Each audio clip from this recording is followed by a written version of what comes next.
गोलाव सम सोरबा बिपिएफआव दङमोन, सोरबा कंग्रेसआव दङमोन बा सोरबा गुबुन गुबुन दोलोआव दङमोन। नाथाय बिथांमोना दोलोआव थासेयावबो बिथांमोननि गामियाव माखासे लामाया थरसेबो अन्थाइ गोलैयाखैमोन, माखासे गामियाव मोनसेबो खामानि जाहैयाखैमोन, हाइवेआ मोजाङै लुजायाखैमोन, जब कार्डफोरा दस्रानियाव थायोमोन, बायदिसिना बिथांमोना जेंनायाव गोग्लैना दङमोन जुदिअ राजखान्थि दोलोआव दङमोन। गिबियाव हेल' लोगोफोर, नोंथांमोननिसिम आंनि गोसो गोरबोनिफ्राय गिबियावनो खुलुमहरनाय थालायबाय।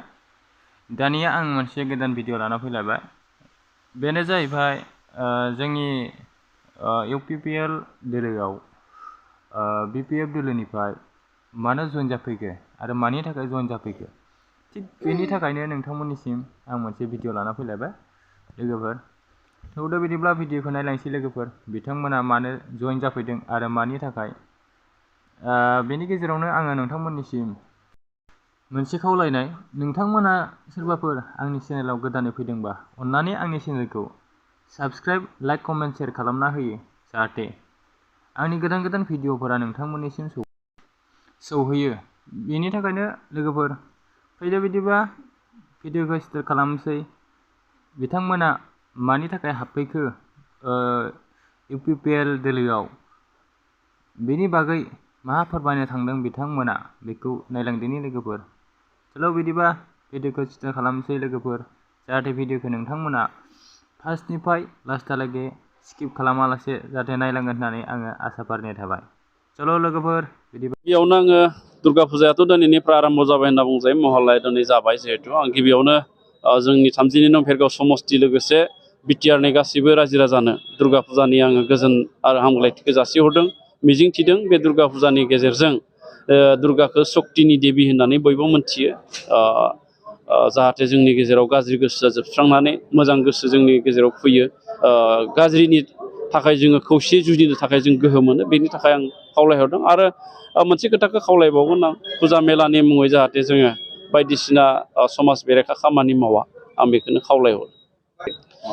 जोंहा सिडलिनि बाइ इलेक्सना तारिख आरो डिक्लारेसन बेखौसो नेनानै दङ। बेवहाय केन्डिडेटआ जायआनो फैया मानो जोङो बेहाय देरहागोना 100% रोखा जानानै दंखायो। जों मात्र डेट एबा थारिखखौ जोङो नेनानै दङ आरो काउन्टिं नभेम्बरनि गिबि खेबाव जागोन होननानै जों खोनादों। आरो बिनि थाखाय जोङो जथायै इउपिपिएल आरो बिजेपि खामानि मावगासिनो दङ। जायखिजाया जिहेथु सिडलि सिटआ इउपिपिएलनिमोन, जिहेथु जोंहा इउपिपिएल बिजेपि एलायन्सआव दङ, बे हिसाबै बिजेपिनिफ्राय बुंनाय जाहैदों। इतिमध्य चिफ मिनिस्टारा डिक्लार होबाय जे जेराव जाय दोलोनि एमएलए दङमोन बे दोलोआनो बे सिटखौ मोनगोन। दा बेबायदिनो बङाइगावआव एजिपिनिमोन फनिभूषण चौधुरी बिथाङा एमपि जानायनि उनाव बङाइगाव एजिपिआ गेलेगोन। दा जोंहा सिडलियाव इउपिपिएलनिफ्राय गेलेगोन। आरो बिनि थाखाय जों इउपिपिएलनि बुथ लेभेलसिम जोंनि खामानि मावनाया रोखा जाबाय। 32 नं भेरगाव समस्तियाव दिनै 300निबो बांसिन बिपिएफ, कंग्रेस आरो गुबुन गुबुन राजनीतिक दोलोनि मावथि बिथांमोना जोंनि प्रमद बर' बिथां दैदेननाय इउपिपिएल दोलोआव जगदान जाफैदों। बेनि गुबै जाहोनानो जाबाय जोंनि बिटिआर ओनसोलाव जौगानाय, गोजोन आरो खौसेथिया फैबाय। बिटिआर सुक्तिया मोनसेनि उनाव मोनसे मावफुंजागासिनो दङ। आरो जोंनि बे बिटिआर ओनसोलनि गासैबो हारि माहारिनि सुबुंनि थाखाय जोंनि मानगोनां बिटिआरनि चिफ प्रमद बर' बिथाङा जौगानायनि थाखाय खामानि मावगासिनो दङ। दिनै राभानि होन, गुरखानि होन, बा खरनियानि होन, बा जोंहा कच राजबंसिनि होन, बा बेंगलिफोरनि होन, बा माइनरिटिनिफोरनि होन, गासैबो जाथि जनगोष्ठीनि थाखाय जौगानायनि थाखाय खामानि मावनो आवगायदों। आरो फैबाय थानाय जानुवारि दानाव मोनसे जाथिनि, मोनसे हारिनि जेंनाफोरखौ लानानै मोनसे नोजोर बिजाब एबा भिजन डकुमेन्ट जों बानायनो नागिरदों। दा बेबायदि माखासे खामानि मावनायखौ नुनानैनो दिनै जोंनि बिटिआर ओनसोलनि गासैबो हारिनि सुबुंफ्रा इउपिपिएल दोलोनि फारसे गोसो बोगथाबदों। आरो जायनि थाखाय दिनै भेरगावल' नङा, गुबुन गुबुन समस्तियावबो सानफ्रोमबो लोब लोब जोंनि इउपिपिएल दोलोआव गुबुन गुबुन दोलोखौ नागारनानै जइन जानायखौ जोङो नुनो मोनदों। बहाबा जों नुदों खायफाया माखासे थाबैनो सोलाय सोल' खालामबाय थादों। आरनायखौ लानो थाखायसो बेबायदि खालामो नामा?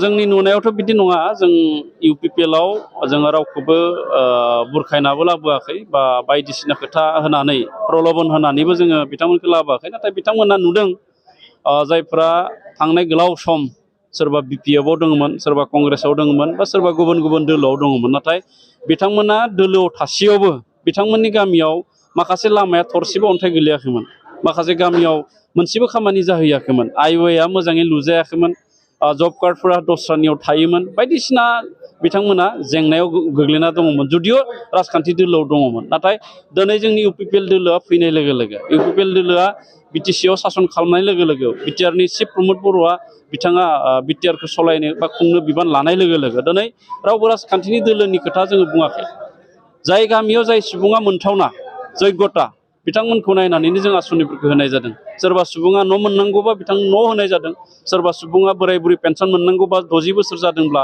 बिथांमोननो बे आसनिखौ होनाय जादों आरो जाय गियान सोरां बिथांखि सोरबा फरायसुला फरायसुलिया जाय जि दोलोआनो जाया मानो सासे फरायसाया मेट्रिक पास खालामनायनि उनाव बे गियान सोरां बिथांखिखौ जों होदों सेल्फ हेल्प ग्रुपनो जोङो 25,000 किस्तिखौ जों होखांबाय गोबां सेल्फ हेल्प ग्रुपआव गुबुन गुबुन दोलोनिबो माने हाबनानै दङ नाथाय जों बेखौ नायाखै जायखिजाया सेल्फ हेल्प ग्रुपनो जोङो 25,000 रांखान्थि बा अनसुंथाइखौ जों होनाय जाबाय गिबि खेबनि थाखाय गिबि केसथि दा बेबायदिनो जों माखासे आसनिफोरखौ जोङो दोलो हानजा बा खुनु धोरोम खान्थि जेबो जों नायालासिनो जौगानायनि थाखाय सुबुं माहारिनि जौगानायनि थाखाय जों खामानि मावदों सासे दैदेनगिरिनि सासे थार नंगुबै सुबुं समाजनि खामानि मावनायनि नोजोरजों जोंनि बिटिआरनि चिफआ खामानि मावदों जायनि थाखाय दिनै गुबुन गुबुन राजखान्थि दोलोआबो गावबा गावनि दोलोखौ नागारनानै इउपिपिएल दोलोआव फैदों मोनसेल' उद्देश्य जोंनो जौगानाय नांगौ गोजोन नांगौ